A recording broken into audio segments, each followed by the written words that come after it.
In this lesson, we will begin exploring more advanced techniques to find integrals, and we will be using the substitution method in this first set.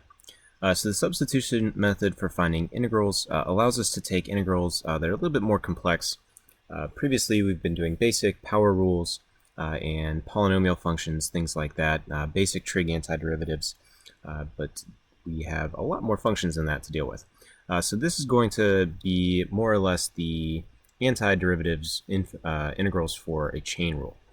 So what this looks like here, if we have a function set up with a composition, so f of g of x, we take the g of x, the interior function, and we are going to substitute that out with a variable u. So these are also known as u substitution problems. So if u is equal to g of x, it's a differentiable function whose range is an interval of I, and f is continuous on that same interval. So basically the composition just works. Then we can take that original integral, the integral of f of g of x multiplied by g prime of x dx, and rewrite it as the integral of f of u du. So we're going to be looking for composition of functions, trying to find what the interior function g of x is, and identifying its derivative so we can rewrite the function as a easier to solve integral. So there is a problem here that we're not going to go through. We're actually just going to do all of these examples here on the side. So in this first example, we can clearly see that there is multiplication. This in and of itself would be a difficult integral. We could kind of algebra our way through this, do the foiling with that first quantity to the fifth, distribute all of that together, and end up with a really, really big polynomial that we could then anti-differentiate using our basic power rule. But that's way more work than we need to do. That is a very basic way to go through and solve this. So we are going to look at a little bit more advanced techniques that require much less algebra and some actual calculus skill. So you can see that arrow indicating the interior function is x cubed plus x. So that is a function inside of another function. We're really going to be focusing on grouping symbols, so parentheses, absolute values, hopefully we don't have any of those, roots inside of trig functions, anything like that where it is a grouping symbol. That's going to be our first giveaway. So we do have two sets of parentheses, but this second set of parentheses, there is nothing written on top of that, no outer function to that, so that is not what we want to select for you. It's a very quick check that you can do to make sure you've selected the right interior function, the right g of x. Basically what we do is we take that function, so we're picking x cubed plus x and calling that u, and if we take that derivative, what should happen is the derivative of u should show up somewhere else in the problem, at least in part. And if it doesn't, chances are you've selected the incorrect u. So we'll, just for comparison, we'll call this u sub 1 if we were to pick that 3x squared plus 1. So let's see what happens. If we take the derivative of this first actual u, we get 3x squared plus 1. We can very clearly see that that is in the problem. That second parenthesis is exactly that du quantity. So I know that that is the correct thing to pick. Just to demonstrate, if we take the derivative of u1, so let's call it du to be consistent, du sub 1, we will end up with 6x. 6x is nowhere in our problem. There is one single plain x, but that is in a parenthesis with another x function, and that parenthesis is also being powered, so it's a more complex piece than just the 6x. So that u sub 1, that is definitely not what we want to pick. So you can always do a quick little check, make sure what you've selected is somewhere in the problem. It doesn't always work perfectly, but it's a very good indication, especially when we're getting started on these first few. We do need our dx, so notation is actually important in this problem because we're going to want to replace exactly certain parts of the original equation. What we're going to do with this information now is write a new simplified integral that we can easily find using a basic power rule or a trig derivative or something of the sort. If we're unable to do that, we really can't progress with the problem because we still have this very, very challenging product rule that we don't know how to do, or a chain rule really, that we don't know how to do. So what we're going to do is we're going to rewrite this entire integral without any x's. It's going to all be u's. So this first term here, this x cubed plus x, we can replace all of that with the u, and that's why we selected that specific u. So we're going to replace that with u. It's still to the 5th power. The reason why notation is so important, when we take the derivative of u, we should also have this dx, because now this quantity 3x squared plus 1 dx is exactly the rest of the original equation, the original integral. So we can go ahead and substitute all of that 3x squared plus 1 dx with du. Now we're looking at the antiderivative of the integral of u to the 5th du. That's a very, very basic power rule. We've done many of these, and we should be able to do that very quickly. So go ahead, take a second, and do that antiderivative. And we should come up with u to the 6th over 6 when we take that antiderivative. That's just a very, very, very basic power rule. We add 1, we divide by that new power, so there we go. We do now want to put this back in terms of x, so we do the antiderivative with the u, and then we go back and resubstitute x at the end. So we're kind of substituting in and substituting back out. So we change that u to be the quantity that it was over here. So it's x cubed plus x divided by 6. And since it is 6th power, just a general antiderivative, we are still going to add our arbitrary constant, so plus c. So that's the process. If we pick a good u, we should make the work very, very easy. So if you pick a bad u, the work's going to be challenging. If the work's challenging, on the other hand, that means you picked a bad u. So this should end up being a very, very easy antiderivative, and if it's not, you should go back and reevaluate what you've selected. Okay, so the next example here, there's a lot less to go on. We have the square root of 2x plus 1. It doesn't seem like a crazy tough integral, but again, it is composition of functions. It's a chain rule, and we don't have anything else that we can use to take the antiderivative of a chain rule. So go ahead, take a moment here. If you need to pause the video to do so, that's fine. Find what u will be. Again, there's not a lot to go on, so it should be pretty quick to find what u is. Again, we don't have many options for what u can be, so the only function that's inside there is with an x is 2x plus 1. So that has to be u. There just is nothing else. So that is our u, which means that du, if you've not found that yet, take a second and do so. That means our du, the derivative of that is 2 dx. So this one we're going to need to do just a little bit of extra arithmetic to get the parts to match up exactly. If we look at the original problem, we do see 2x plus 1, which is good, but there is no 2 in this original given information. So what we need to do to account for that, since we just have a dx here, is we're going to rearrange this du dx equation for just dx. So we can do that by dividing both sides by 2. So we'll end up with 1/2 du is equal to dx. Again, we do that so we can replace exactly what's in the equation with other quantities.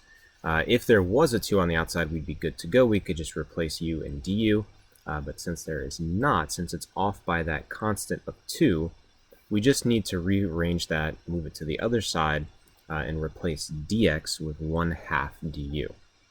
So it does make a big impact, but it's a very small detail to take care of. So once we've got all of this information with our u, our du, we can go again and match up directly and do the substitution. If you don't do this step and you forget and you're looking for things and it doesn't match up exactly, one of two things can happen. Either you just sort of fudge it and go, oh, okay, whatever, and get a wrong answer. You'll be off by a factor in your answer. Or you maybe hopefully realize that, oh, well, there isn't a 2 dx, it's just a dx. I should go back and rearrange. So if you Don't do the rearranging the du dx part until you start substituting. Totally fine. Just make sure that you're watching out for it. Make sure you realize that it needs to happen. Make sure that you understand that it's a possibility. Does it always happen? No. Does it happen though? Yes. Okay. So we're ready to substitute.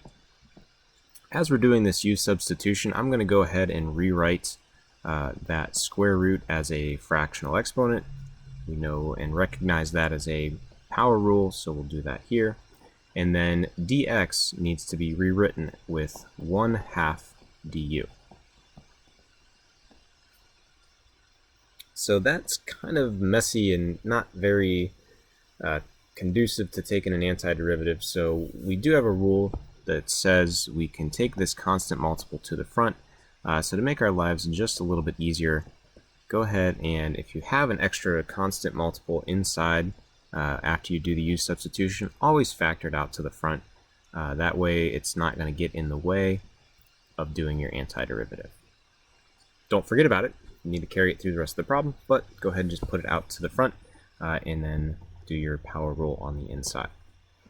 So for the power rule, if you want to give this a shot, go ahead, pause the video, go through and see what you get, do the substitution, the back substitution, and see if your answer agrees with what I'm about to do. Okay, so for the power rule, again, we do want to leave that constant multiple on the outside, so 1/2. It would be u, 1/2 plus 1 is 3/2 over 3/2 plus c. We have now a complex fraction, so we'll simplify that. 1/2, 2/3 of u to the 3/2 plus c. And then we can simplify these fractions out front, reduce, so we end up with 1/3 u to the 3/2 plus c. So I did all of my simplifying, cleaning up algebra, carrying that u as a u. I did that just to save space and to save writing. We always need to go back and at some point put our x's back into the problem. We don't want to leave a u in our answer. So you can do it at the beginning and then carry that through, or you can have a u, do your cleaning up, and then put it back in at the end. It doesn't make a difference as long as you do it at some point. And there we go. So if you are sort of shaky, if you're not 100% feeling that you've got a correct answer, remember that we can always check our work by doing a derivative. So if we take this derivative here, which is a chain rule, we should end up with the quantity 2x plus 1 underneath the square root. So just for fun, we'll do that. I'll do that. Take the antiderivative, or sorry, the derivative here of this. We should get back to the original setup. So we'd have 1/3.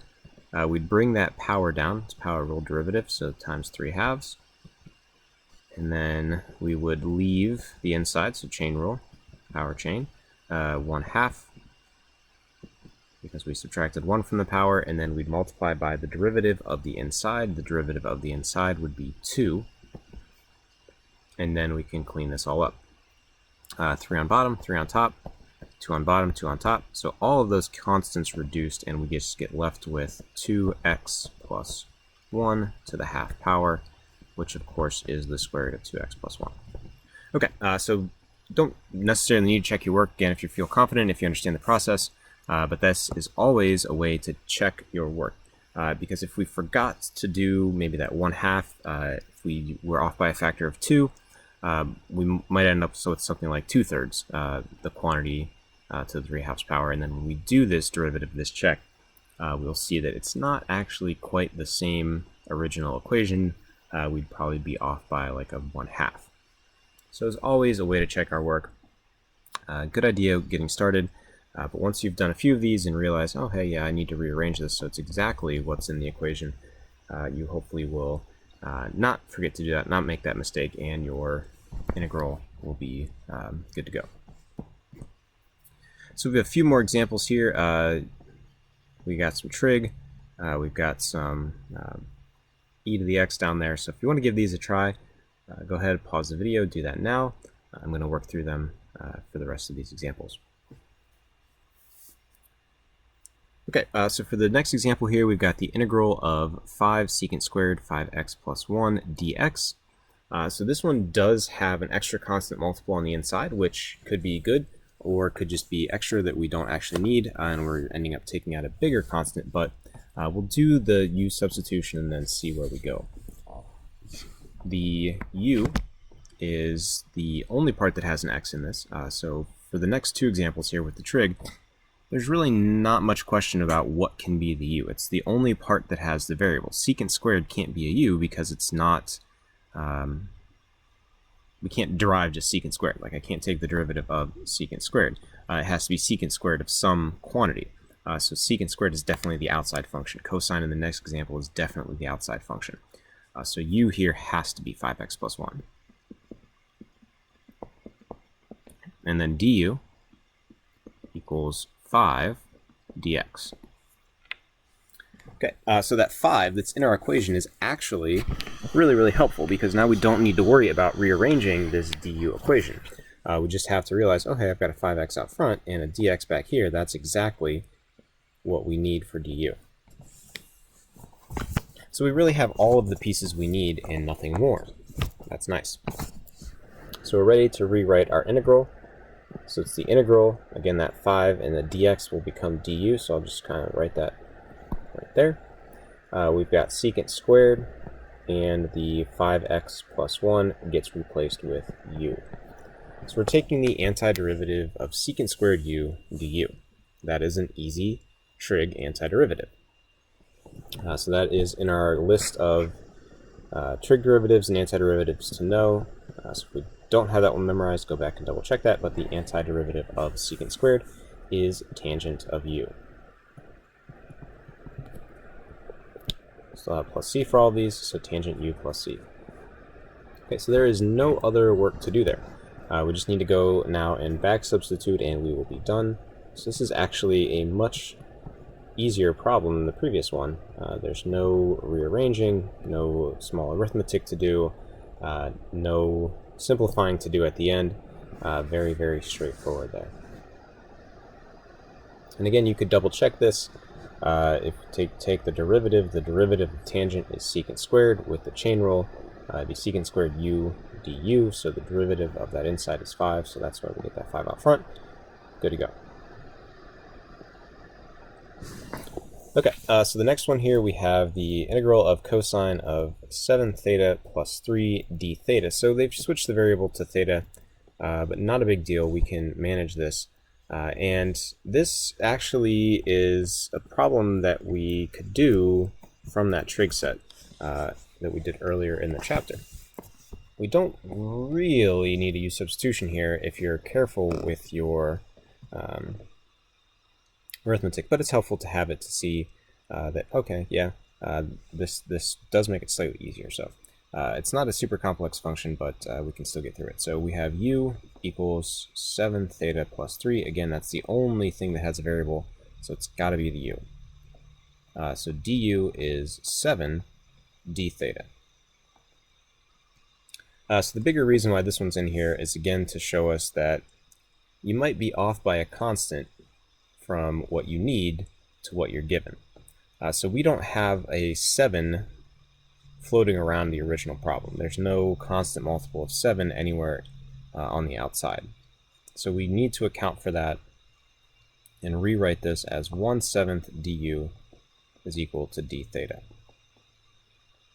So we just have d theta. So we need to rewrite that and we need to substitute that accordingly. So we make our substitution. We have cosine of u times du, and 1/7, I'll just go ahead and start by writing on the outside.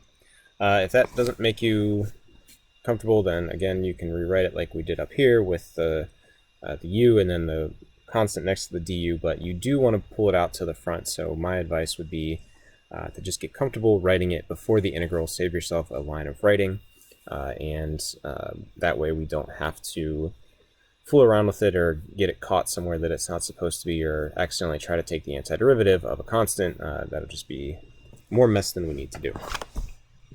Okay, so again, very simple antiderivative. This is something that was on our list of trig derivatives to know. So the antiderivative of cosine is regular sine, so sine of u plus c. Then the take the antiderivative, we just need to back substitute now, so sine of u becomes sine of 7 theta plus 3 plus c. I don't think we need all those parentheses, but we can write 1/7 sine 7 theta plus 3. And there we go. So this last one, we have two different x's. So this is more like the first problem that we looked at where we had these two quantities. We're kind of in the same boat here. So the composition is e to the x cubed, right? And we don't ever want to pick a complex function to be our u. So u is not going to be e to the x cubed. That is, again, would be a chain rule taking the derivative for du. We need to avoid that. So your u should be basic, it should be a power or polynomial function, and it should be something that has a very easy derivative, not a composition, not a chain rule, nothing like that. So we have our u is going to be x cubed. Again, if you pick the wrong x here, it's going to make your life miserable, so make sure you pick that composed x, so x cubed. And du will be 3x squared dx. Again, if you pick the right u, most or all of the du should show up in the original problem. So if we look, we definitely have the dx, and we definitely have the x squared, but we are off by a 3. So we are off by a constant, which is good. We can work with that. If we were off by a power of x, so again, if we picked the wrong u and we got like 2x, we'd be off by a power of x. That is not something that we can rearrange these dx and du equations for if you're off by an x. You have to have the right power of x. You have to have the right piece in there. The only thing that you're allowed to differentiate by is that constant multiple.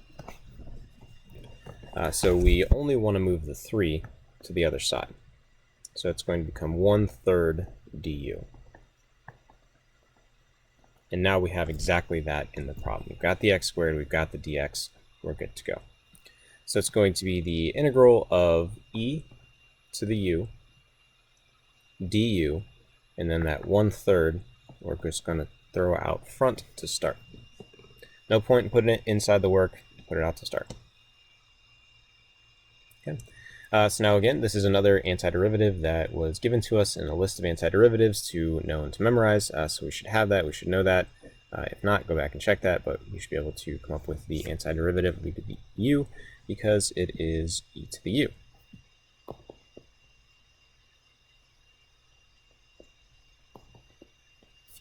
So e to the u is one of my favorite derivatives and antiderivatives because it's the easiest. So the antiderivative of e to the u du is e to the u plus c, and then we finish this one by making the substitution, so this is x cubed. Again, we could double check that. The derivative of e to the u would be e to the u du, so we could double check all that and everything would cancel out and we'd be good to go. That is the correct antiderivative. So the biggest takeaways for this process is you have to select the correct u. If you do not select the correct u, you will not get the problem right. Your substitution will be miserable. You'll have a challenging integral to take, and that is not what we want. If you select the correct u and you have the right derivative of u, then your integral should be very easy. It should be a very basic, either power rule or a basic function that we've looked at, trig derivative, e to the u, something of that nature. So it should be very easy.